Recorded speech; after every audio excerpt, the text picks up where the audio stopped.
Okay, so last day we stopped at equivalent sets. So, sorry, we stopped at complement of a set, and I said this week we will continue from the complement of a set, which would be from the equivalent sets, right? So we're starting off with equivalent sets, and then I want to do, after I finish with this, with set theory, I want to do transformation geometry with you all, okay? Sorry, transformation matrix. Oh gosh, sorry, matrix transformation. So head up equivalent sets.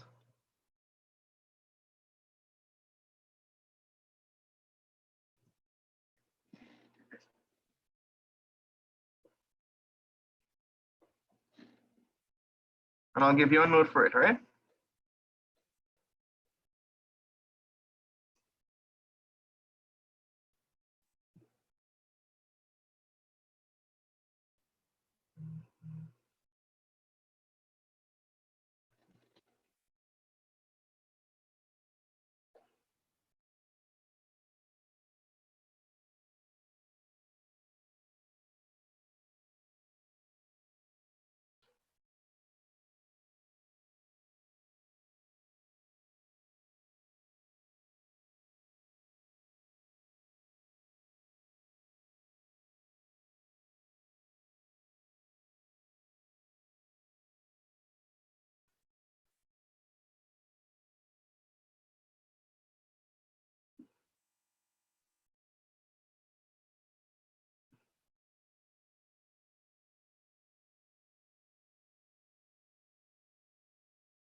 Okay, I'm giving you 2 minutes to take it down.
Okay, so equivalent sets, right? Equivalent sets have the same number of elements, but the elements are not necessarily the same.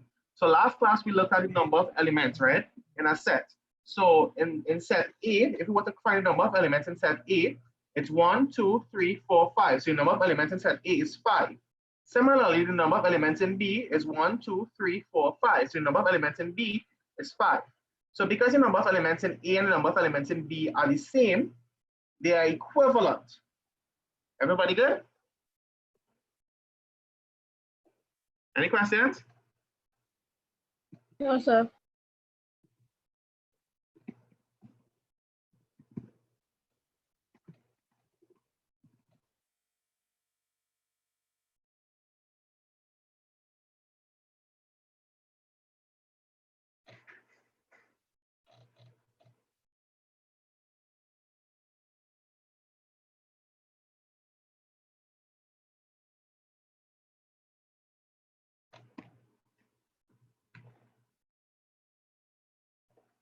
Okay, so let's move on to equal sets, sorry.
Okay, so with equal sets, as you can see, well, for two sets to be equal, the elements have to be exactly the same, and also the number of elements must also be the same.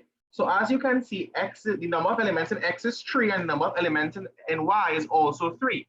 Let's look at the elements of X and the elements of Y. The elements of X are 4, 5, and 6. The elements of Y are 6, 5, and 4.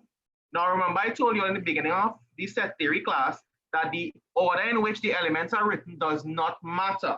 So although this is in chronological order, and this one is not in chronological, well, this one is in ascending order, I should say, and this one is in descending order, it really doesn't matter. It could have been scrambled all over the place. It really doesn't matter once the elements are exactly the same, because in set theory, the order in which the elements are written does not matter.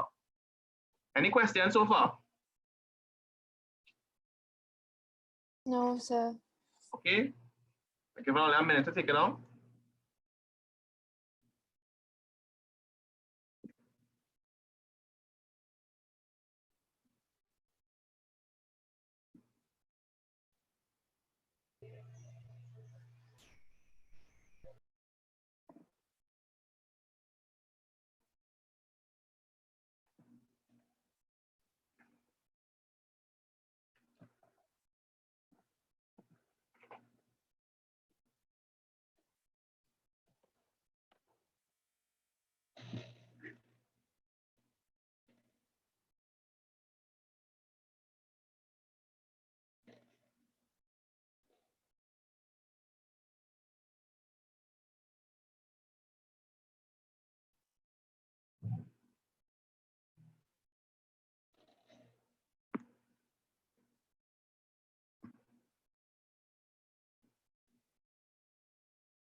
Okay, so I'm taking it on.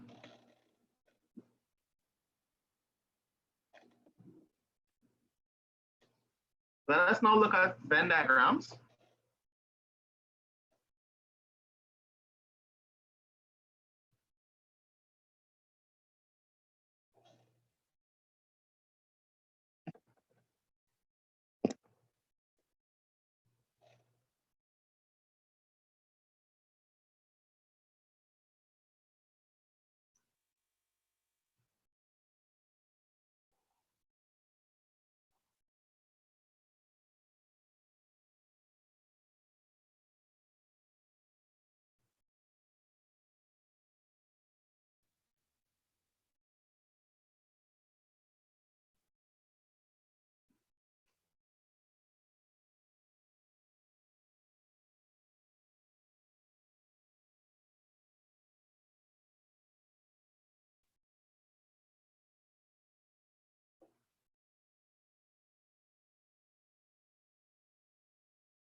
Okay, let me just quickly explain this.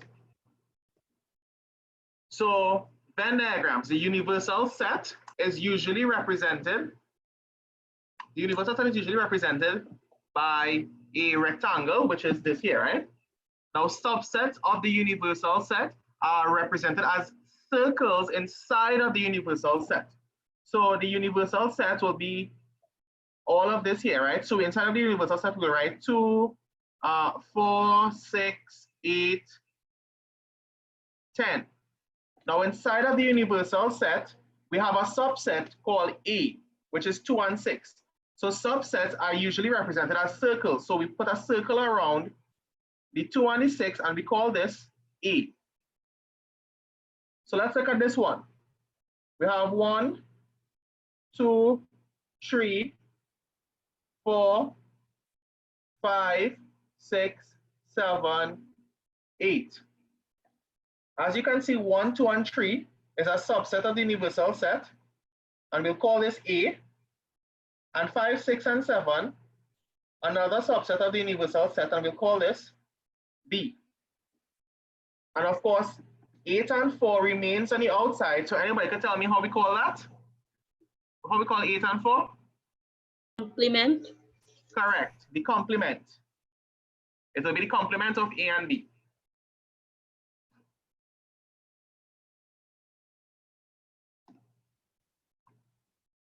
So I'm giving you all a minute to take that down.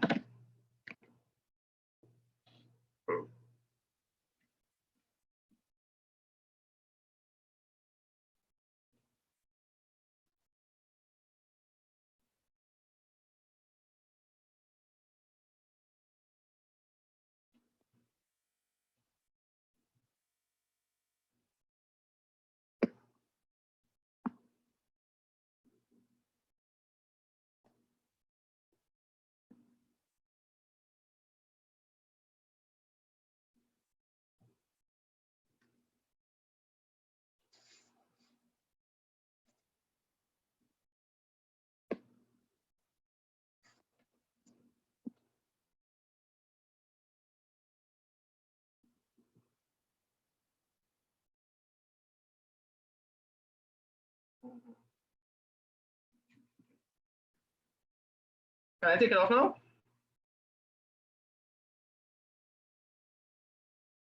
Hello, can I take it off? Yeah. Okay. Yeah, sure, you can take it off.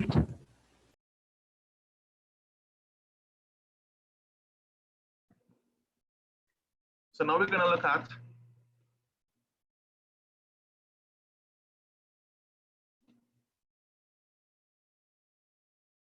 the union of two sets.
Okay, please pay attention for a minute.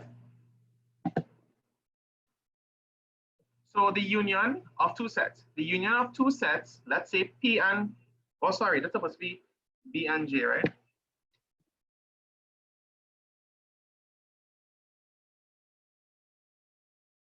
Right, please make a change.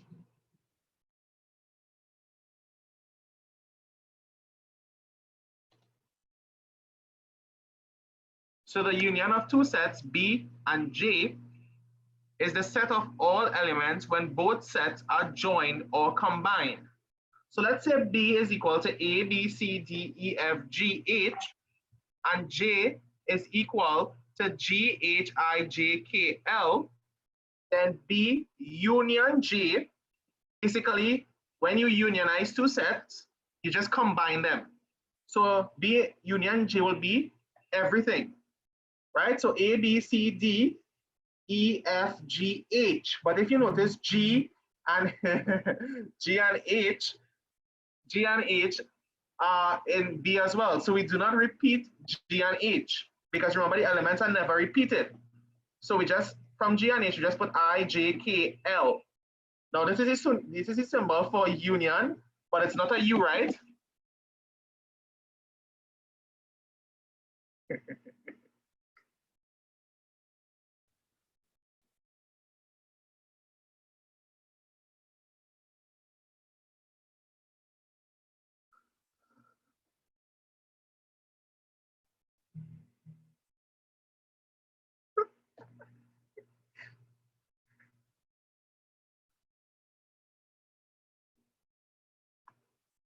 Is the light Mr. affecting Vigo, you? what's so fun? Ah, no, nothing, sorry.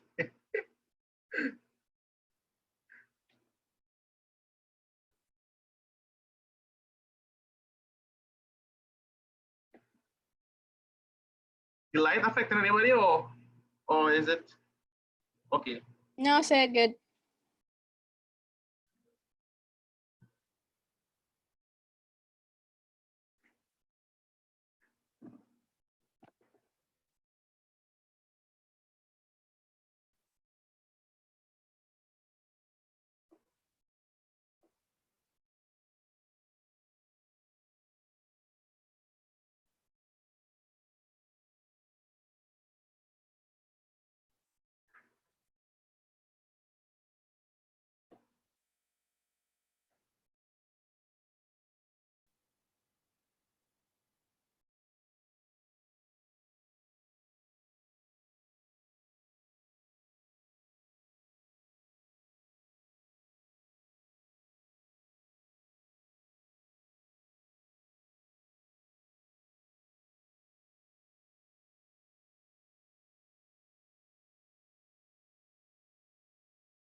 We attended the sprint paper revision thing today. Was good.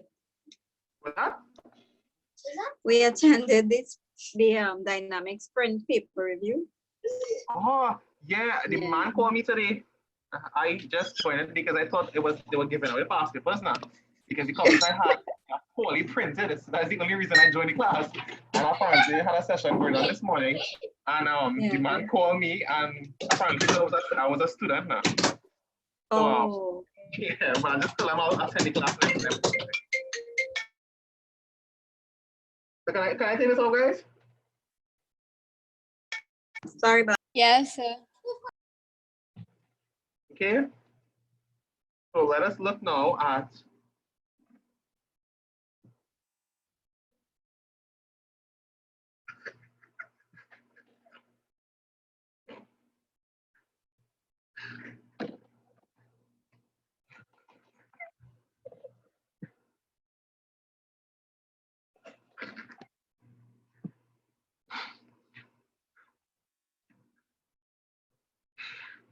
intersection of two sets, right?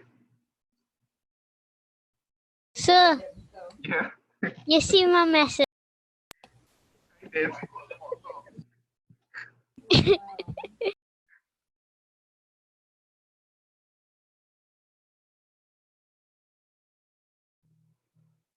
I have my parrot here with me now. And he biting my nibbling on my ears and all kind of craziness, and it kind of tickling. That's why. So you have a parrot? Yeah.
Okay, so here we have intersection of two sets, right?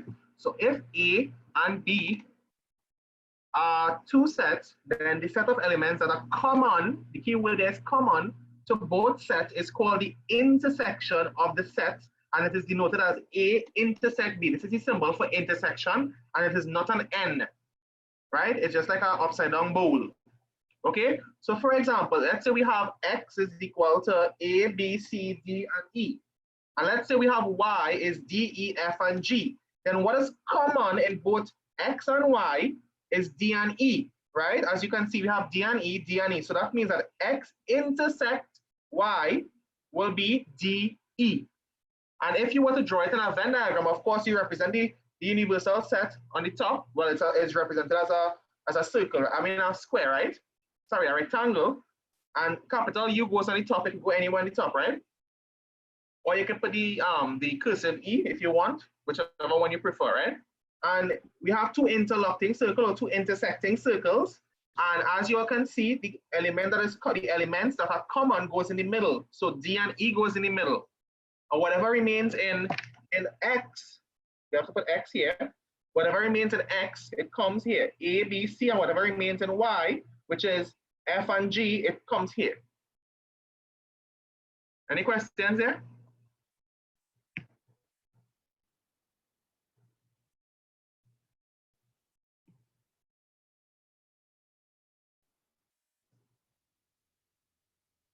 Any questions? No, sir. So No, sir. what is this symbol called? Like if it's not called n, or if it's not an n, what did you call it? Intersect?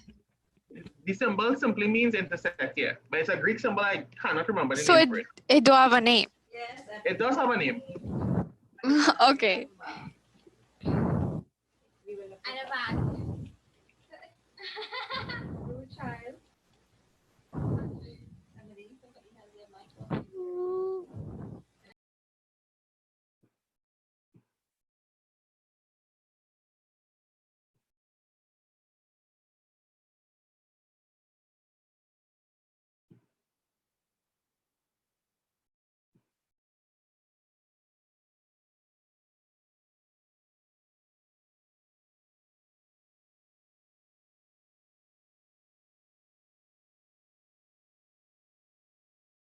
Can I take it off? Yes, sir. Right.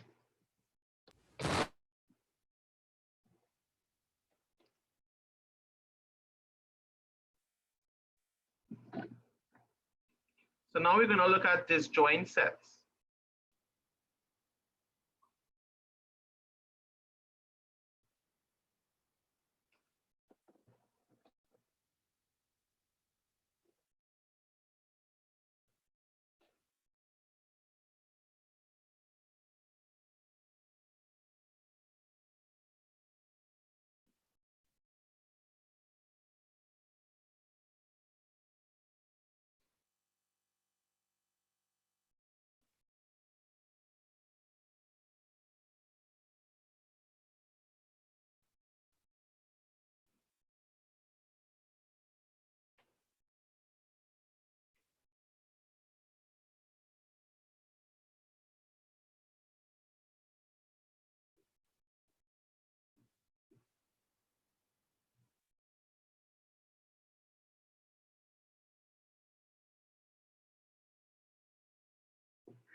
Okay, so disjoint sets. If two sets, let us say it's A and B, have no elements in common, they are disjoint sets. So in other words, if they have nothing in common, that means that they do not intersect. So the intersection of the two sets will be the empty set because they have nothing in common, and nothing is still something, basically. So they still have something in common, which is basically nothing, right? So the intersection of two sets that are disjoint is nothing. So as you can see, 1, 2, 3, 5, 7, and then 2, 4, 6, 8, 10. Odd numbers, even numbers, nothing in common, right? So they are drawn as two separate circles. They do not touch, they do not intersect or anything of the sort. Okay? They are drawn as two separate circles. Of course, the universal set is written here. And of course, you draw your Venn diagram and whatnot. Okay? Any questions?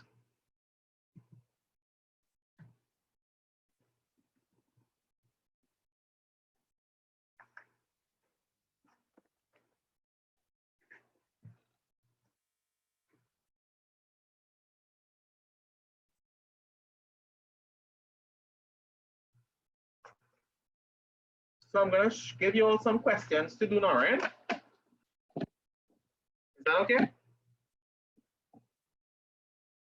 No, sir, my brain fried already. Oh, From shucks. being in class. Sir, for real, we had physics class from 3 to 5, and as soon as we leave physics, we come in here. Oh my God. And then you had 10 to 12 first. We had Then 10 you to had 12 physics maths. homework to do, and then going to physics class till 5, and then straight to your class. Wow. Yeah, so some people brains are fried. I'm not even wearing my glasses right now. I can barely see the computer screen. But I know what you're doing. Not sure. Well, we did this Monday, so you should be familiar with it. Yeah, I know. I forgot there weren't any Monday class, Sanjay, and I was like, why you? So I remember this all the way from 2018. Very good. No, you don't. Emily capping.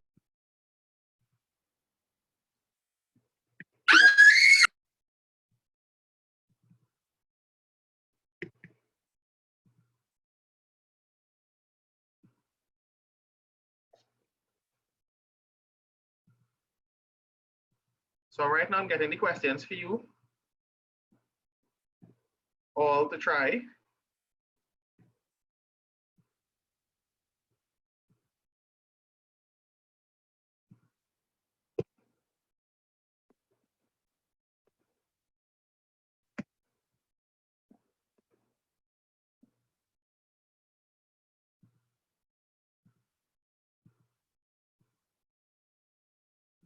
Okay, here we go. Try these. 2 questions for me.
Any questions so far? Any questions? You're getting through?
Sir, Yeah. what are we doing after this? Transformation matrix. Matrix transformations. When you Okay. start any matrix transformation, As soon as I'm finished with set theory. which is when? As soon as I finish, I don't know yet. So around like 6? Probably. Cool.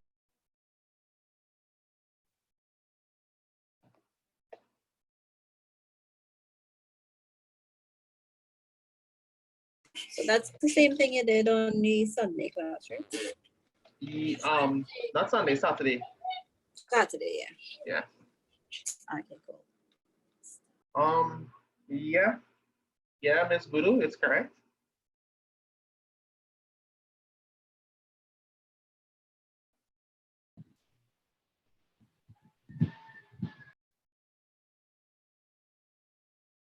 All right, let's correct it, right?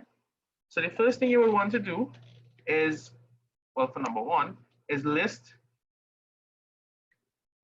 the elements, sorry, list the set P intersect Q, right? That will help us to determine if it's two intersecting circles, etc., right? So what elements do they have in common? What do they have in common? 7. Correct.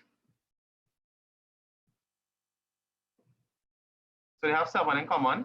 And then if we unionize them, so P union Q, we will get 1, 3, 5, 7, 9, 4, 6. We do not repeat the 7 because it's already repeated. 8 and 10. Right? So we can clearly see that they have something in common. So if we were to draw this as a Venn diagram, it will be two intersecting circles, and 7 goes in the middle, and what remains goes outside. So this one is called P, and this one is called Q. So what remains is 1, 3, 5, and 9. And what remains in Q is 4, 6, we do not repeat the 7, so 8 and 10. Everybody cool?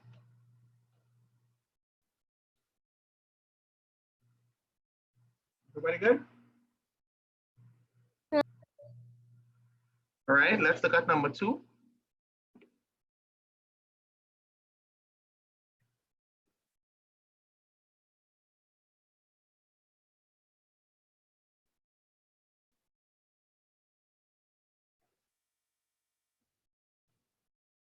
So we have to list the elements, list the members in the set S intersect T.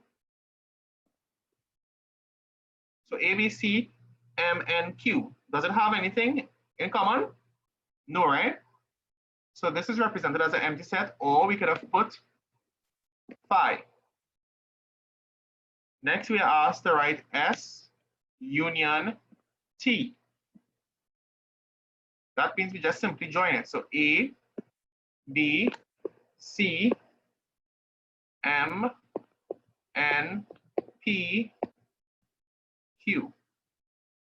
So now we have to draw a Venn diagram. Let me just separate the questions. All right, so let's draw a Venn diagram.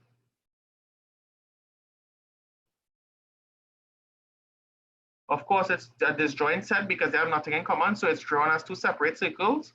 One is called S, one is called T. And inside of S, we have A, B, C. And inside of T, we have M, N, P, Q. And that's it. That's the end of this question.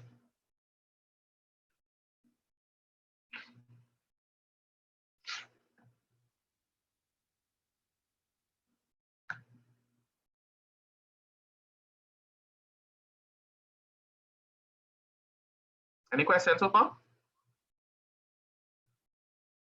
No, No, sir. sir. Okay. No, sir. So I'm going to put up a next question for you guys to try.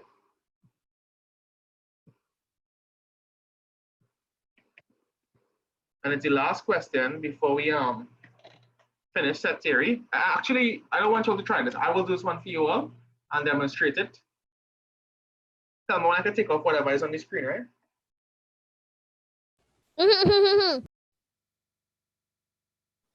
You could take it off. That's what Sanjay was trying to say with his mouth full. All right, let's look at this question then. A survey conducted on 40 tourists was done to find out who visited Anguilla or Barbuda. 28 visited Anguilla, 30 visited Barbuda, which is B. So that means they are indicating what they want you to draw the sets as, right? A and B. 3x visited both Anguilla and Barbuda. So that means, as you can see, they have something in common. So that's the intersection right there. And X did not visit either Anguilla or Barbuda. So that means we have a complement there, and the complement will be X, right? We are asked to draw a Venn diagram to represent the information given. And we are also asked to write an equation in X to represent the information. And then we are also asked to calculate the value of X. So let's see how we will do that. So we are asked to draw a Venn diagram. So let's draw the Venn diagram.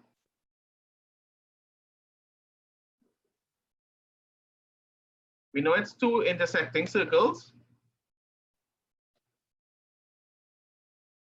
They have something in common, which is 3x.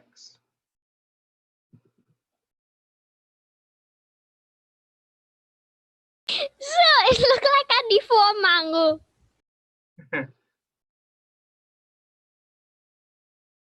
And the place is pronounced Anguilla. What am I saying? Anguilla. Well, that's how you say it in Spanish, Anguilla. Okay, sir. Hablas español, all right? Sí, poquito. See, that don't make no sense. Yes, yes, a little. A little. Okay, okay, sir. Cállate, Emily, cállate.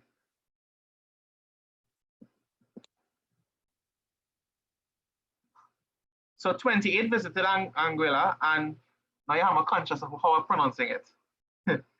28 visited Anguilla, and 30 visited Barbuda. Better, Emily? Yes, sir. Actually, Sir, it's you're pronounced pronouncing Barbada. don't listen Barbuda. to Sanjay. Don't No, listen. Barbada. Whatever. Right, and 3x visited both, and x visited neither. So x goes outside, so that's a complement, right? Now, if we want to know, as it is here, this 28 cannot include this 3x here. This 3x is already inside of A, as you can see here. So to find out how many visited Anguilla only, which is this part here, which does not include the part of the 3x takes up, right? It's 28 minus 3x. And this part here to find B, how many visited Barbuda only, it's 30 minus 3x. Everybody good? Yes, sir. Okay. So we have to write an equation. So 28 minus 3x, that's for the tourists who visited only Anguilla. Then we have the 3x, so we have to add 3x, which is this 3x here. Then we have to add 30 minus 3x, which is the tourist who visited only Barbuda. And we have to add x to it, which is this x right here. And we have to, it's an equation. So it is equal to the total number of tourists, which is 40. So let's see. This negative 3x will cancel with this positive 3x here. So 28 plus 30, and of course minus 3x plus 2x. When the signs are different, you find the difference, which is 2x, and you keep the sign of the greater number. So minus is equal to 40. So 28 plus 30, it's 58, minus 2x is equal to 40. So this here is part 1. This here is part 2. And let's look at part 3. We have to solve and find for x.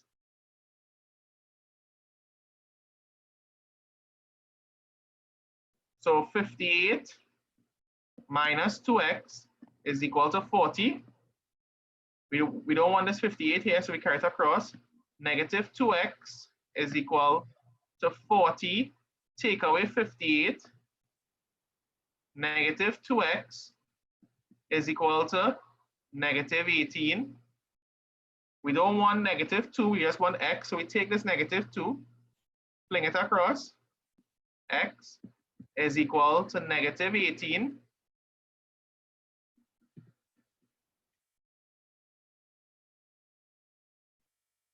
all over negative 2, which will give us positive 9. So the value of x is positive 9. Do you all have any questions? No, sir. Okay, I'll leave it up for 2 minutes. And then we start with transformation. Sorry, matrix transformations.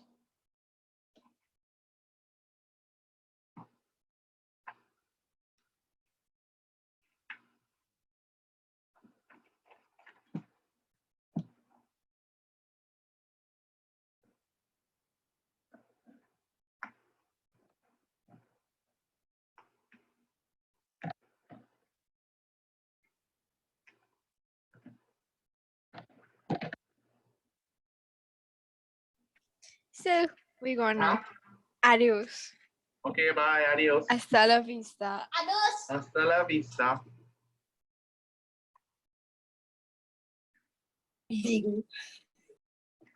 What?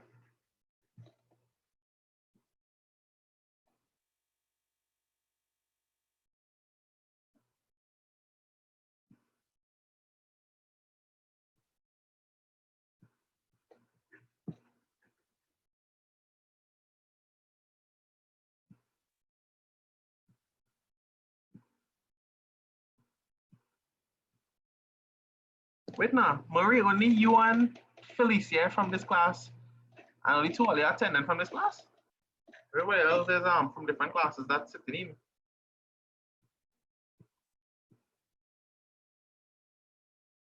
Yes, sir. Anybody knows what's going on with Desha? No. I haven't seen her attending classes for a And while. have him or what's your name? She's sick, I think. Oh, okay, okay. Yeah. Okay, so let us start with matrix transformations then. So let me switch to the camera.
Tell me when I can take this off, right?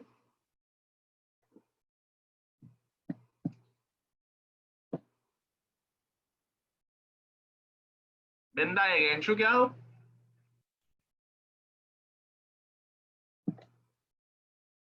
Yes, sir. All right.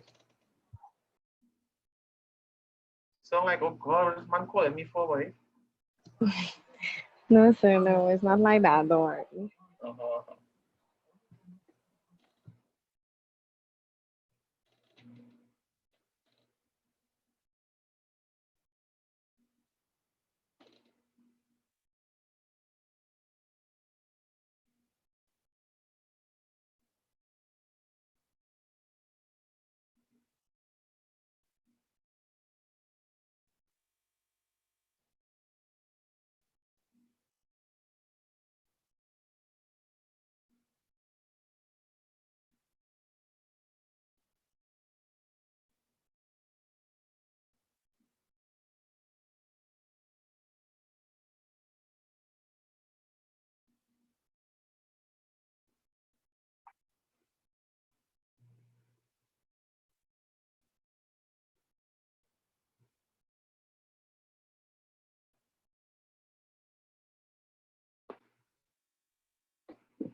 Can I take it off now? Yes, sir. Okay.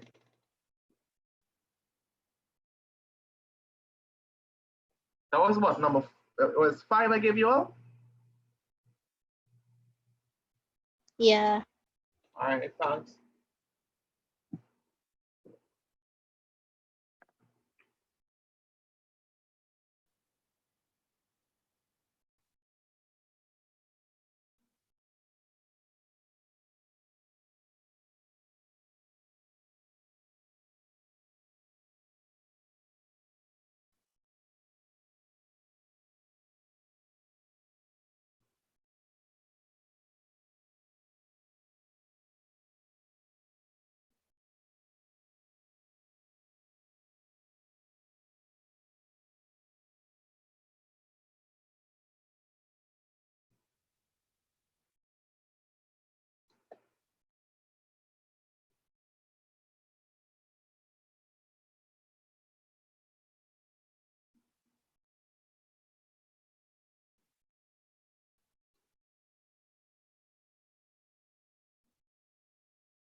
So here's what I will do, right?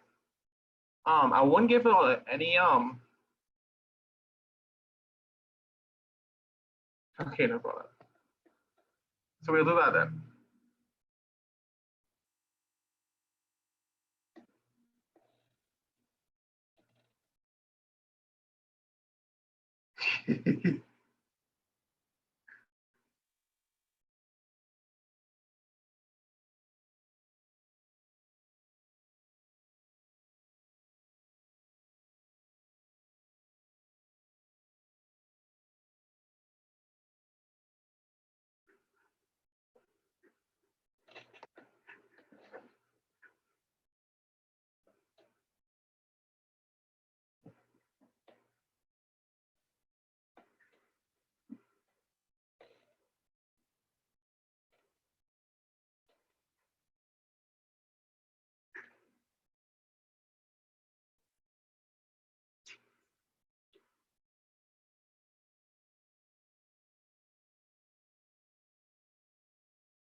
Marie and Felicia, if you all wish to be a part of any of my other classes, like if you think you need like additional reinforcement, you can feel free to message me and I will give you the meeting ID and the password to enter into any of my classes, right? I have classes, well, you all on a Wednesday from 5 to 8. I have classes on Saturdays from 1 to 4. And I also have classes on Mondays from 9 to 12. So if you all are interested in any one of those classes, like if you think you need additional help and stuff, exactly what I do with you all, I do the same thing with all of the classes, right? So every week I do the same thing throughout all my classes, and then the next week I do something different. So like if you all think you didn't catch it quite well in one class and you wish to join another class, just message me. Like, well, I have, like I said, I have a class on Saturday and I have a class on Monday as well, apart from you guys. So you can just message me the morning of the day and I will give you the password and the ID, right?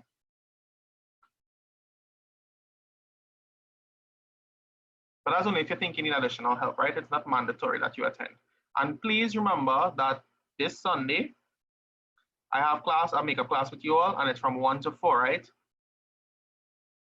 So Maria again to sleep in a little late today. I mean Sunday.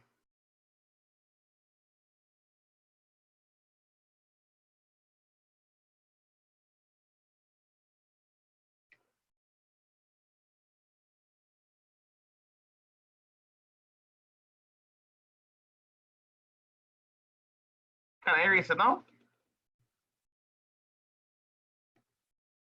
Yes, sir. All right. So let's do some questions and then we start a different topic. But it's still pertaining to this. So this is an example, right?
So what topic we doing Sunday?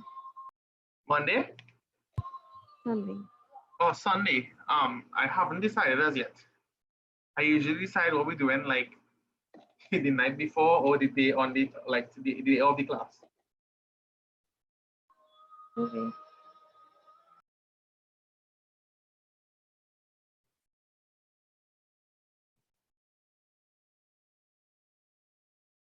But it's between statistics or investigations.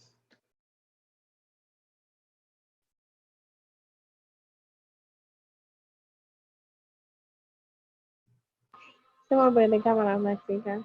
By the way. Was that? So When is your birthday though? the 4th, I didn't even check what day. I think I'm Monday. Oh God, I was supposed to do this one. What the hell am I doing? Right. Right. So let's look at this one here. The triangle PQR has coordinates P, which is 3, 5, Q, which is 6, 5, and R, which is 6, 7. We are asked to determine the coordinates of the image of triangle PQR under a reflection in the y-axis. So can you all recall the matrix for a reflection on the y-axis? Anybody can tell me?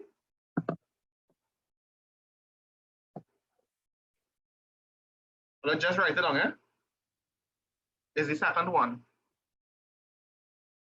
Anytime today will be nice.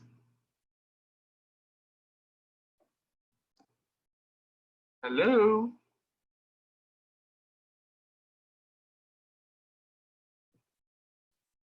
You're hearing me, right? Just tell me the second one, the matrix for the second one. So -1, 0, 0, 1. Correct.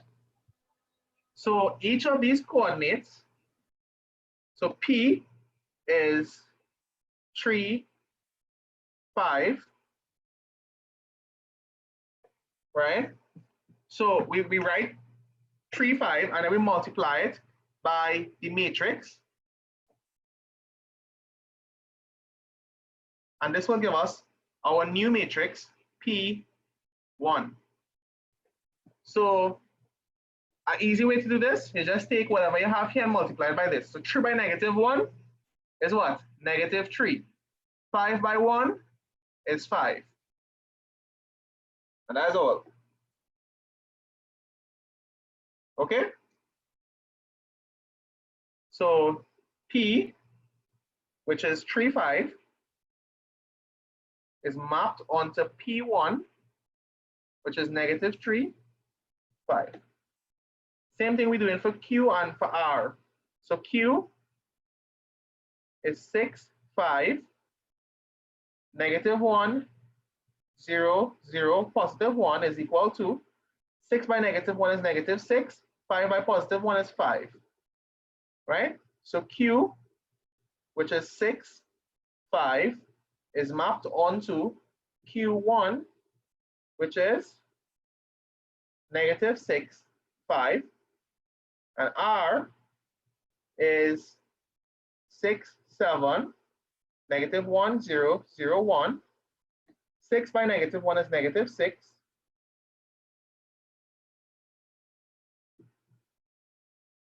And 7 by 1 is 7.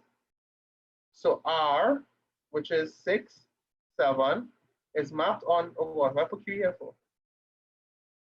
Mapped onto R1, which is -6, 7. Any questions there? So they'll always give you which axis it reflect on. Most of the times, yeah. They would ever ask it. It would ever have like a reverse question, like they would give you the Okay, never mind. No, go ahead, ask. No, I now think about what I was gonna ask. I don't think it's possible. Okay.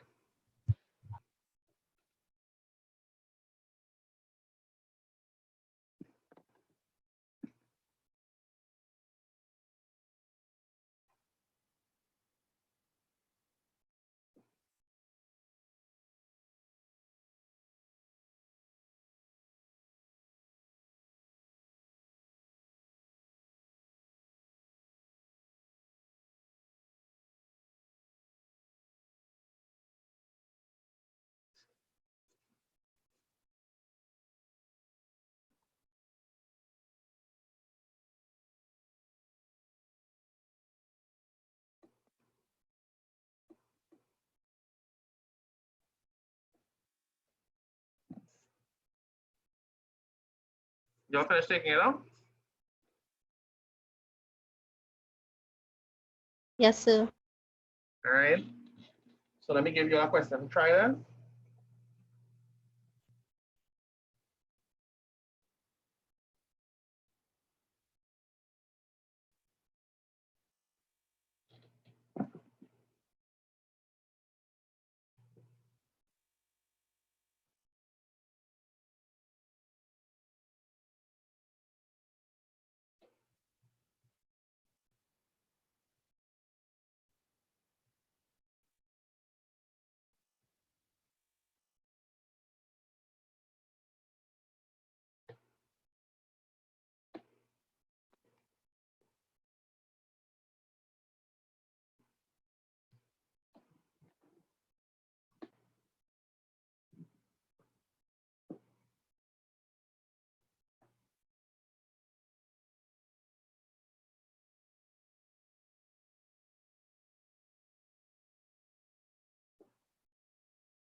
All right, try that one for me.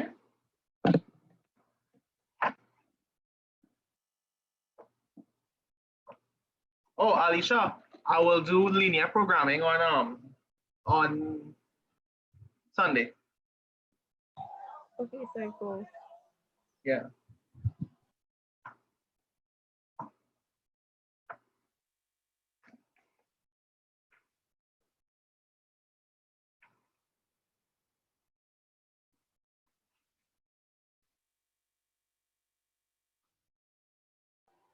So when is the crash course again?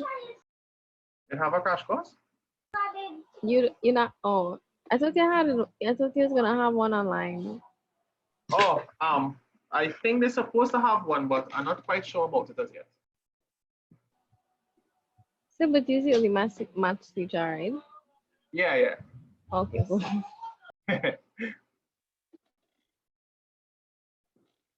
As soon as they get word about, as soon as they decide what if they're doing any crash courses and stuff, well, they should have one, but it might be closer to the exam.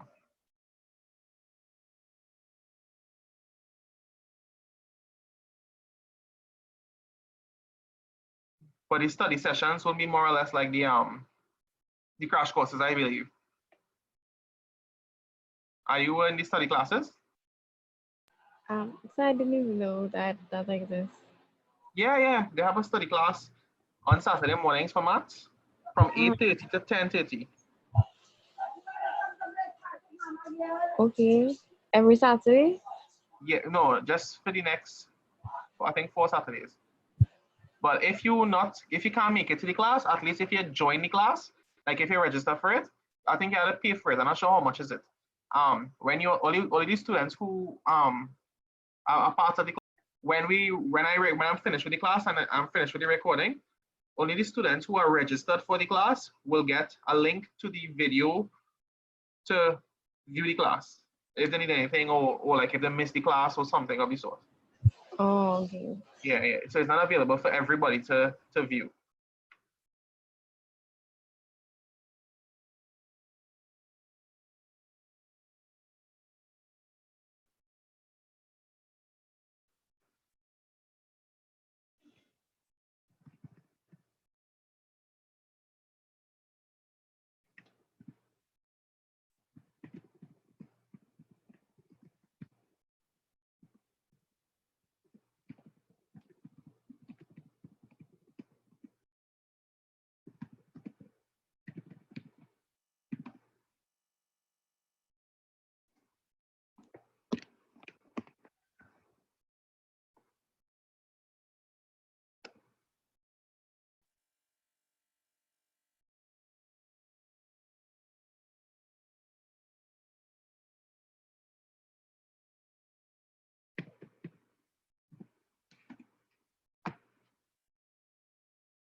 You all getting through?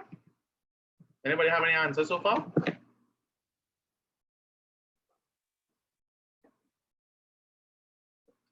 So what is the matrix that we are using?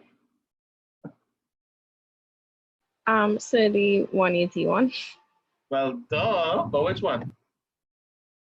What is the matrix itself?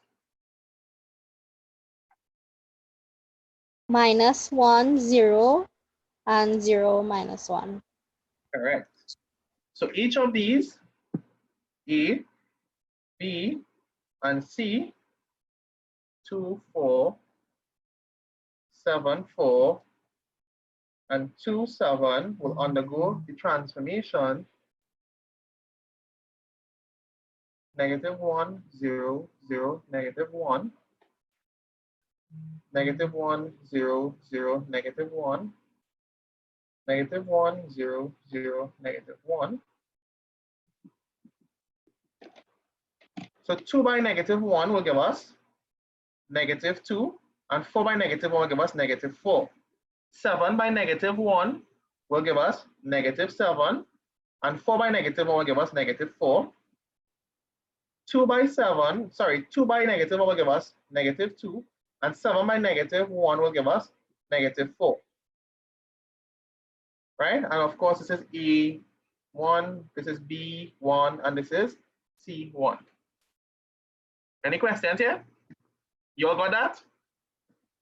And be honest. Yeah. All right.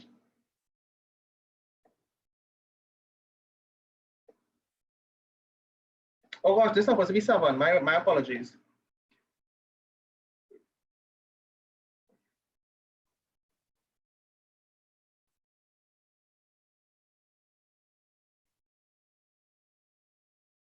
Tell me when I can take it off, right?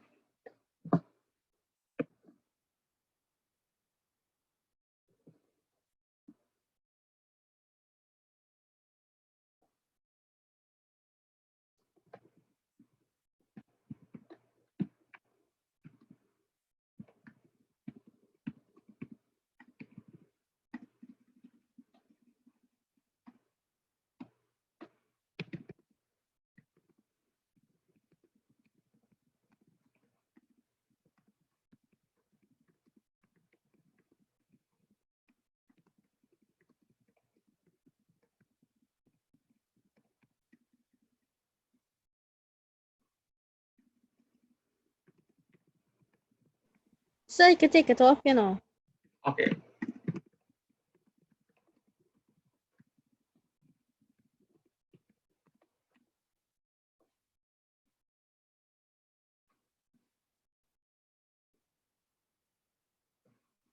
So here's the final question for this topic.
Are we correct now? Yes, sir. So the factor will be, remember, it's k, and in this case, k is the scalar factor, which is 3. So it's 3, 0, 0, 3. So each of these, L, M, and N,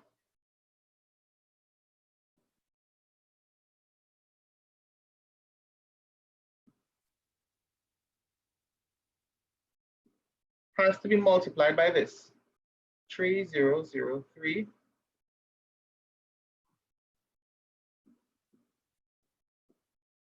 To give us L1, M1, and N1.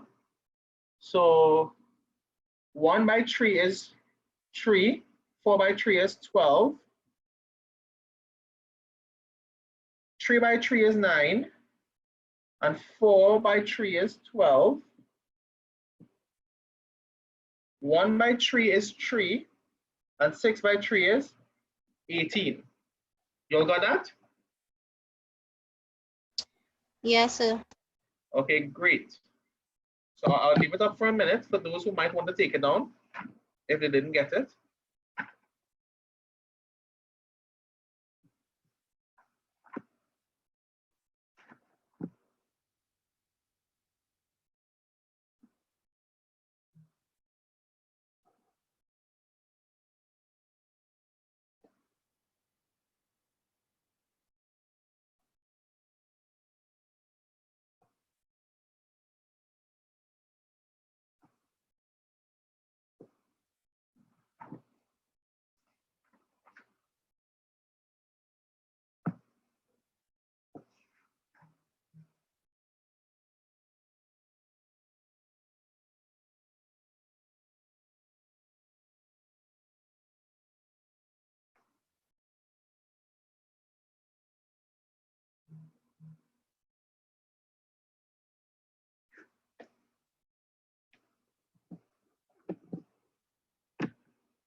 Okay, can I take it off now?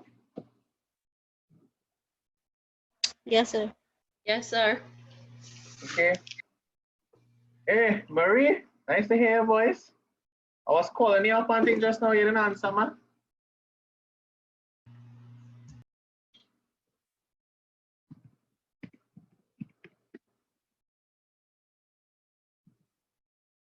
So let me pull up this notes here. Transformation of geometry. Right, so I'm switching to the note now, right?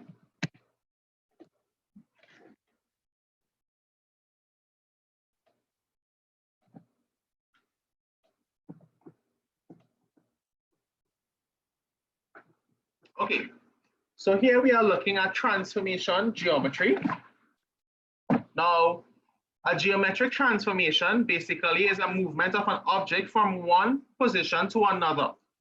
The movement is usually accompanied by a change in either the position, the orientation, shape, or even the size of the object, right? So some examples of transformations include translations, reflections, rotations, enlargements, one-way stretch, two-way stretch, and a shape. So for the purpose of our class, we'll just be looking at a few of them, right?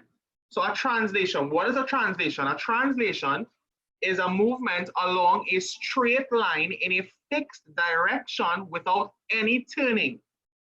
it can be described informally as a slide or a glide. Most of the primary school teachers, they use those terms, slide or glide. Of course, you can't use that in CXC, right?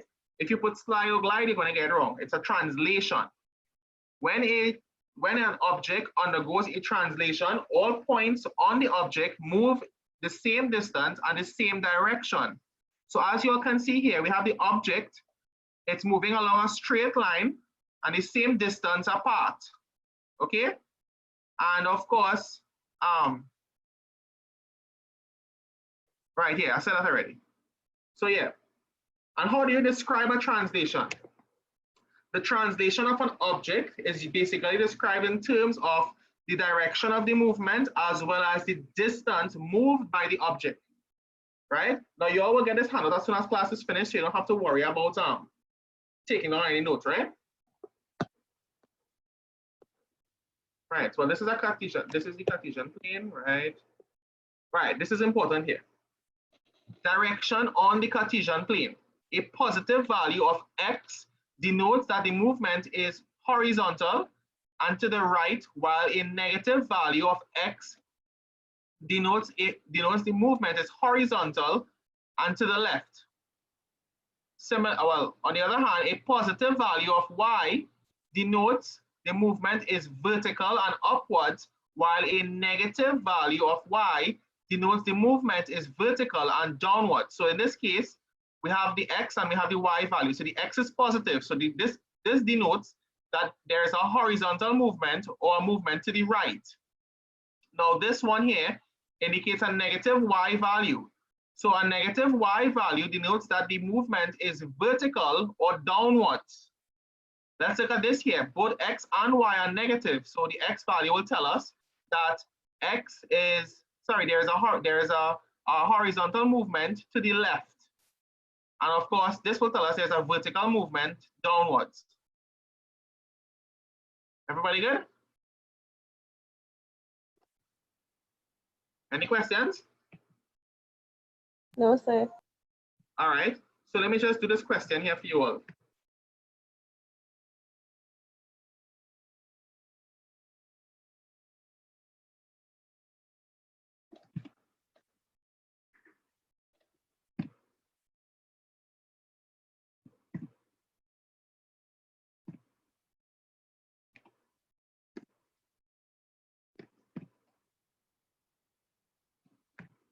Okay. So here we have P.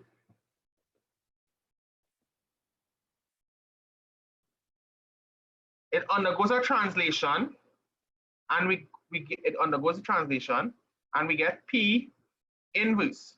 Okay. So to do this, we have to add P to the translation, and we will get P inverse. So just a minute, right? Right. So P, in this case, it's 3, -1, plus the translation, which is T, which is -2, -3. This will give us P1. So let's see. 3 plus -2. A plus by a minus gives us a minus. So 3 take away 2 is 1. And -1 and plus by a minus is a minus. So -1 minus 3 is -4. Okay? You can use your calculator in case you having trouble figuring it out. So P1 is really 1, -4. Any questions so far?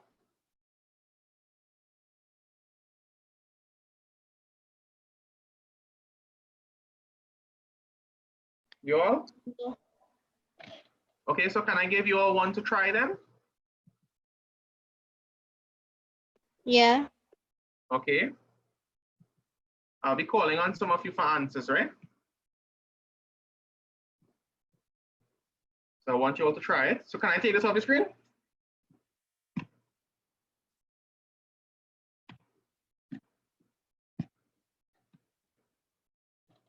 All right, try this question.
Anybody have any answers for me? Answer -4 and 5. No.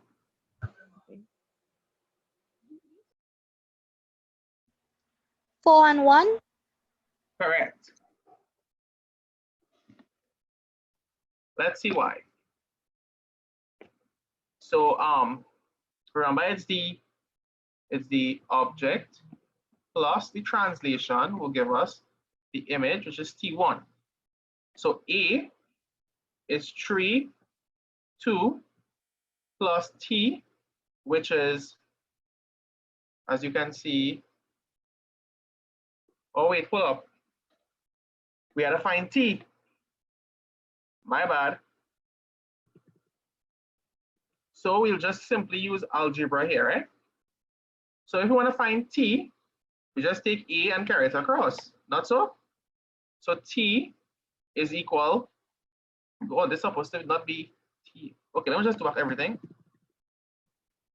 All right, is equal to A inverse, right? So we don't want this, we want T. So A, this is positive A, so positive A goes across, it becomes negative A. So minus A, right? Therefore, T is equal to A inverse, which is 7, 3, take away 3, 2, because 3, 2 is this A value here, right? So T, 7 take away 3 is 4, and 3 take away 2 is 1. Any questions there? No, sir. All right. You see where I went wrong, Minda?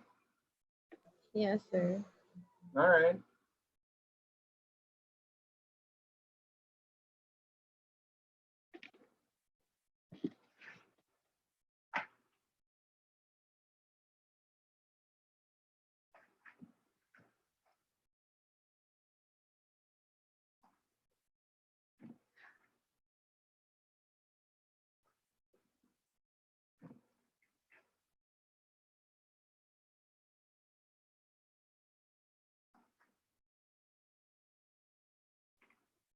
So I can take it off, right?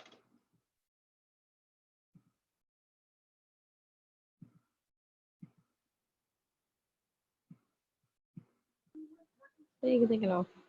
All right. I'm gonna give a little question here now to do again.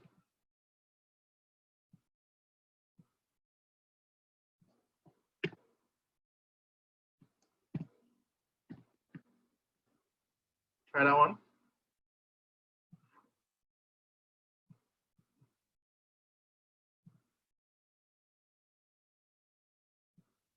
Oh, did you get the same thing, Felicia? I now seen your message. Okay, right.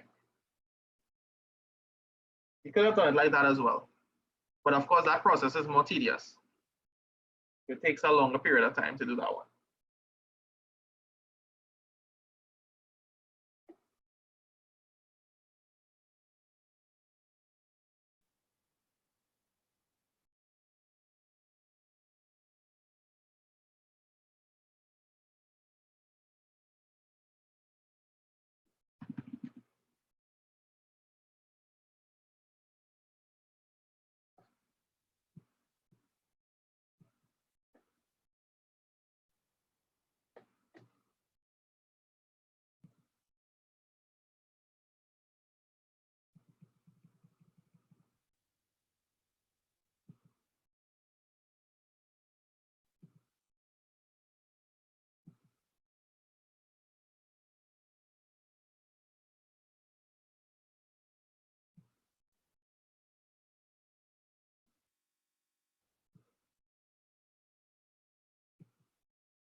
I have a question not related to math, right?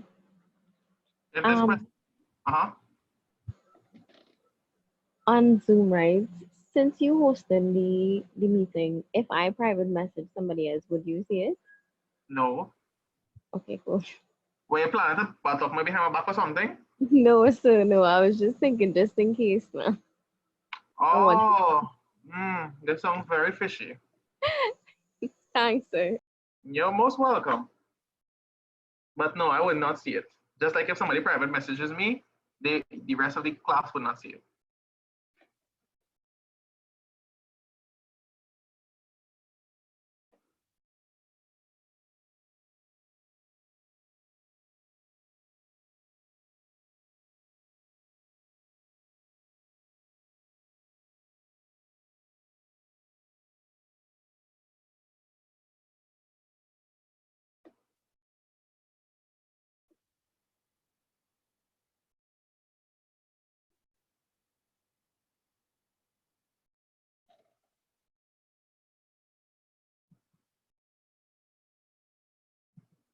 Can I correct? Yes, sir. All right, so the formula basically is E plus the translation, which will give us E inverse, right? But now they're asking us to find E. So if we take this, carry it across, that's positive, it goes across, it becomes negative. E is equal to E inverse minus the translation. So E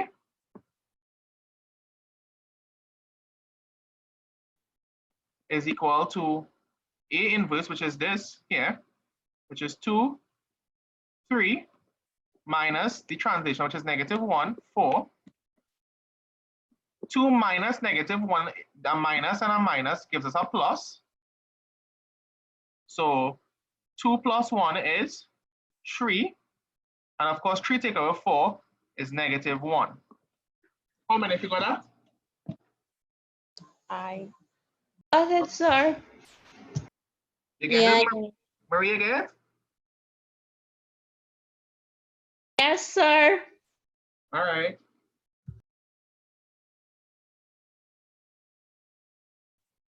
So let me give you all another one to try.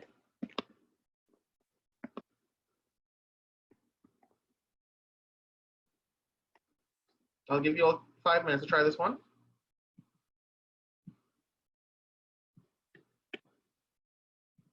Can I take this off?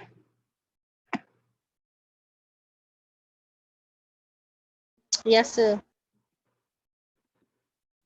right, try this one for me.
If anybody asks any questions, I wasn't here just now, right? So sorry about that. Anybody ask anything?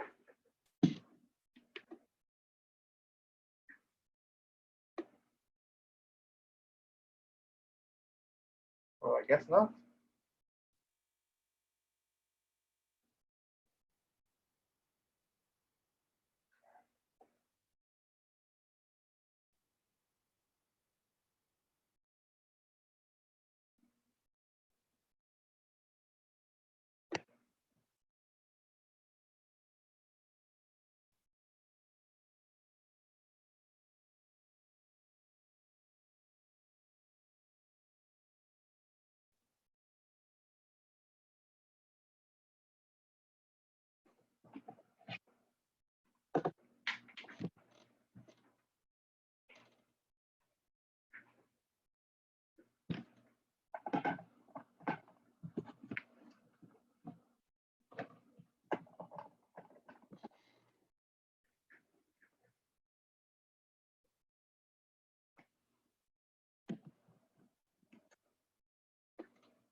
You all get through? Any question? Any answers so far? No, sir. Need help?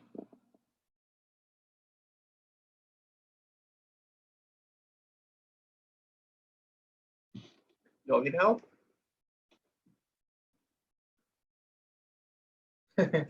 All right. So each image, in this case, well, let's start off with P, right? So P, which is, well, obviously we know it's P plus T will give us P1, and Q plus T will give us Q1, and R plus T will give us R1. So let's start off with P. So P plus T is equal to R1. P is -1, -6, plus T, which is 4, -1, is equal to R. So -1 plus 4, when the signs are different, you find it different. Is R okay? Oh, yeah. I was just checking to make sure I was paying attention. All right, thank you. So when the signs are different, you find the difference, which is 3, and you keep the sign on the greater number. So -1, -6 plus -1, a plus and a minus is a minus, right? So that's like the same. That is like saying -6 minus 1. And when the signs are the same, you add, which is 7, and you keep the sign on the greater number, right? So P1 is 3, -7. Let us look at the other one, Q. So Q plus T is equal to Q1. So the value of Q, sorry, the coordinates for Q is -5, 0, plus T, which is 4, -1. So -5 plus 4, when the signs are different, you subtract, which is 1, and you keep the sign the greater number, so -1. And 0 plus -1, when the signs are well, a negative and a positive makes a negative. So 0 minus 1 is -1. So Q1 is -1, -1. Everybody good so far? Yes, sir. And of course, R plus T is equal to R1. So R, which is 0.7, plus T, which is 4, -1, is equal to R1, which is 0 plus 4 is 4, and 7 plus -1, a plus and a minus is a minus, so it's like the same as saying 7 minus 1, which is 6. So R1 is 4, 6. Okay?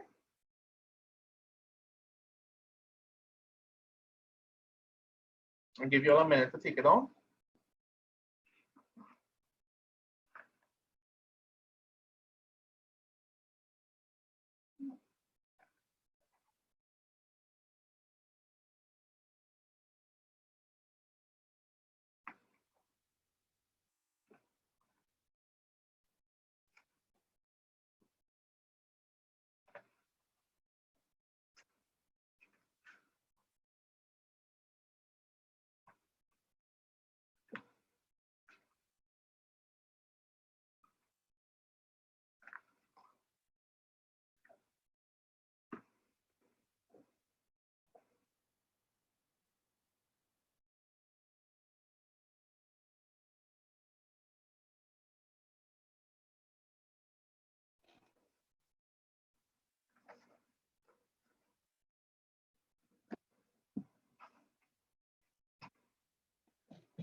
Can I take this off now?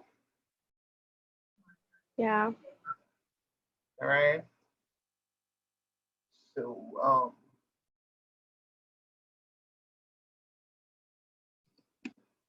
right. Let us look at reflection now. So we define reflection. You all seen your handout? Reflection. Yes, sir. So reflection, when we define reflection as a transformation in which the object turns about a line, and this line that I'm speaking about is called the mirror line. In doing so, the object actually flips, leaving the plane and turning over so that it lands on the opposite side. So in the reflection below, the triangle on the left, is the object, and the triangle on the right is the image. The object is the original thing, right? And the image is whatever is reflected, right? The mirror line is a vertical line, as you can see in the middle there. The image has a different orientation to the object and is said to be flipped or laterally inverted, right? What does laterally inverted mean? It just means that if we try to slide it across, right, the mirror line, if we try to slide across the orange triangle on the blue triangle, then it will not fit. It will not fit exactly over the image, right? In fact, it wouldn't line up at all. Yes? So in reflection, the perpendicular distance an object point and image point from the mirror line is the same. This property enables us to locate the image in a reflection. So let's see how we describe a reflection. So we describe a reflection. When we describe a reflection, we have to state the position of the mirror line in other words. So the mirror line is a straight line which the object is to be reflected. So the mirror line can be any straight line, be it vertical, horizontal, even diagonal or slanted. So when we perform reflections on a Cartesian plane, the Cartesian plane is where we have the X and Y axis, which is what we did when we did graphs. We usually describe the position of the mirror line by stating its equation. So let us now look at invariant points. If an object point is mapped onto itself after any transformation, the point is said to be invariant. In reflection, if a figure has a point that lies on the mirror line, then the image of this point will be the same point and will coincide with the object point. What does that mean? Let me show you all in a diagram.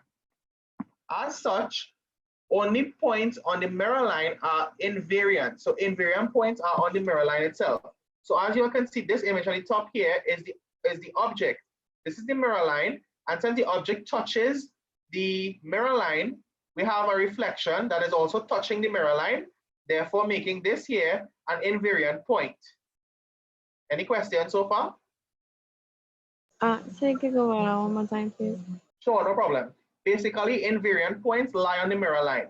So if you have a mirror line here, and you have this object here that touches the mirror line, as long as it touches the mirror line, then, or it is on the mirror line itself, then the image will also be on the mirror line because the object would have had invariant points, meaning that it is on the mirror line itself. That's why, like for example here, this PQ and P1, Q1, they are not invariant because they do not touch the mirror line. As you can see, the mirror line here is the x-axis, as you can see, they stated here in the note, right? So this is the x-axis, and there's a space between here, so there's a space here. However, there is no space between this object and the image. They are basically touching each other because of invariant points. You understand? Yes, sir. All right. So here we have B, and we have B is the object, and A is also the image. So B is laterally inverted, L is laterally inverted, and you see the difference here. However, as you can see, A, M, M. Although it's laterally inverted, the image doesn't change. Now, lateral inversion is very important, and obviously, you know, like for those of you who drive, when you are driving and you look in the rearview mirror, everything is in the opposite direction, right? Well, signs and everything. If you watch in the rearview mirror, if you pass a sign and you're seeing a sign, it will be laterally inverted, right? Now, because of that reason, emergency vehicles, especially ambulance, they have their they have the word ambulance laterally inverted in front of the ambulance. So when it reflects on your rearview mirror, because it is laterally inverted and the mirror usually shows you lateral inversion, it shows you the word ambulance written properly, how you will recognize it. So you will know, okay, to switch to drive to the side, let the ambulance pass, etc. You all know what I'm talking about, right? Yes, sir. Right. So let's continue. Let's look at reflections on the Cartesian plane. So a line segment PQ with P being 1 and 2 and Q being 3 and 4 is reflected on the x-axis. We are asked to perform this reflection. So P is 1, 2, X is 1, Y is 2, and Q is 3 and 4. So X is 3 and Y is 4. Let's see the answer here. So remember, P is 1, 2, right?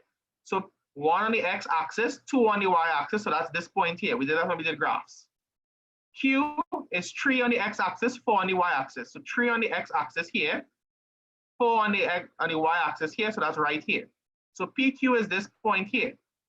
Now, if it is reflected, as you can see, they tell us X is the the x-axis is the mirror line. So from this line here, we know the reflection has to be along this line. Let's see, 1 block, 2 block. So 2 block from this x-axis, 1, 2. So it's right here, right? And Q is on this line, so we know Q1 has to be on this line here. So let's see, 1, 2, 3, 4 blocks. So 1, 2, 3, 4 blocks. So Q1 has to be right here. And let's look at the coordinates for P1 and Q1. P1 is X, which is 1, and 2 is -2. So the coordinates for P1 is +1, -2. The coordinates for Q1 is +3, -4. As you can see on the top here. 1, -2, and 3, -4. Any questions so far? No, sir. All right. So let's look at this triangle here. So in triangle ABC, triangle A1, B1, C1, which is this here, is a reflection of triangle ABC. State the mirror line for this reflection. So as you can clearly see here, this is the mirror line and it goes through 2 on the y-axis. So that means that the mirror line is y equals to 2. As you can see right here. You will understand this when we do linear programming on Sunday. You will understand this particular question here, right? Of course, let's look at this question here. Let me do this on Microsoft Paint.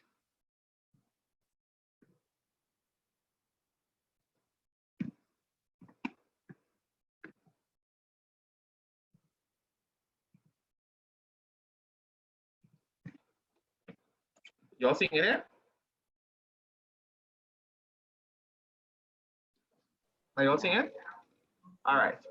So reflect ST on the line y is equal to -3. So y is equal to -3 will be between 2 and 4. So let's draw the mirror line on 3. Right, and of course we have to name the mirror line. Y is equal to 3. Oh gosh, sorry, -3. So let us now reflect. So as you can see, T is 1 point away from the mirror line. So that means T is right here. T1 will be right here.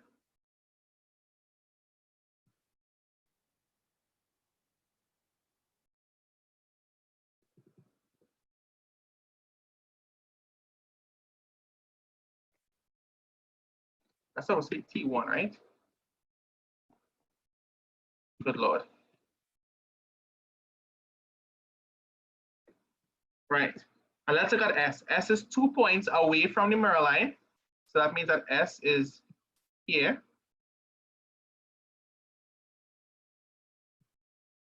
Let's connect our points now.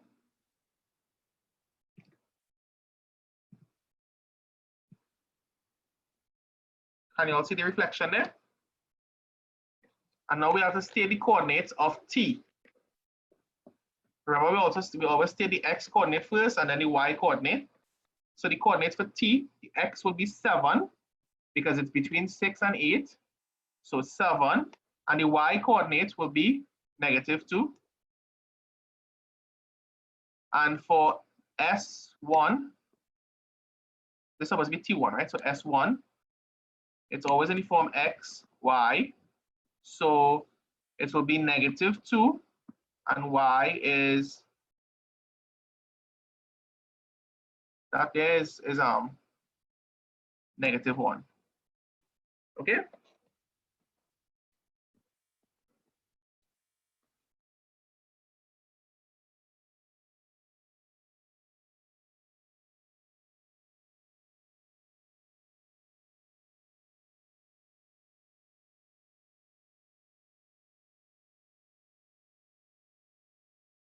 You have any questions?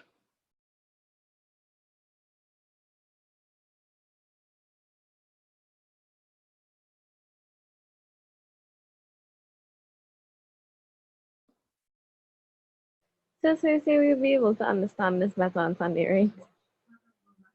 Not this question, but with the equation of the mirror line, yeah. Okay. Not this topic in particular, just the position of the mirror line.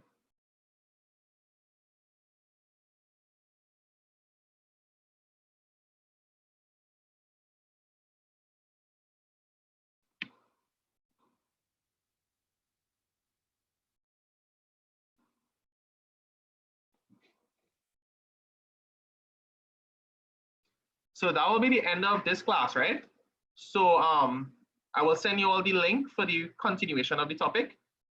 So I'll see you guys on Sunday, right? Okay, sir. All right, bye. Bye, sir.